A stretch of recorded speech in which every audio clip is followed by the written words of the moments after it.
Hi. இது வந்துட்டு eggless brownie. என்கிட்ட நெறைய பேர் கேட்டிருக்காங்க எக்லெஸ் ப்ரௌனிக்கு. 1, 2 பேருக்கு செய்து குடுத்துருக்கேன். நல்லா இருக்குன்னு சொன்னாங்க. ஆனா அந்த டைம் வந்துட்டு நான் கர்ட் யூஸ் பண்ணி தான் இந்த எக்லெஸ் ப்ரௌனி ரெடி பண்ணிட்டு இருந்தேன்.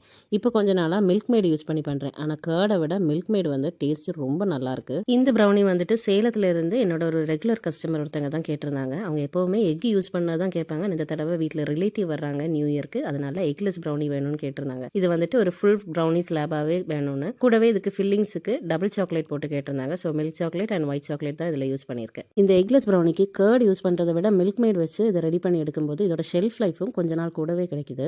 டேஸ்ட் வைஸும் ரொம்ப சூப்பராக இருக்குது. அதோட டெக்ஸ்டருமே ரொம்ப நல்லா இருக்குது. நான் ரெடி பண்ணுற எக்லெஸ் ப்ரௌனி ரெசிபியில் ஒரு 750 கிராம்ஸ் கிட்ட வரும். அதோட கார்னர்ஸ் எல்லாம் கட் பண்ணி எடுத்துட்டு அதோட வெயிட்டும் பார்த்து நியூ இயர்க்கான டாப்பரும் எல்லாம் வச்சு கொடுத்து ப்ரௌனி ஸ்லாபை நல்லா நீட்டாகவே பேக் பண்ணி கொரியரில் சென்ட் பண்ணியாச்சு. எந்த ஒரு டேமேஜும் இல்லை. டேஸ்ட் வைஸ் ரொம்ப சூப்பராக இருக்குது அப்படின்ட்டு அவங்க மெசேஜும் பண்ணியிருந்தாங்க.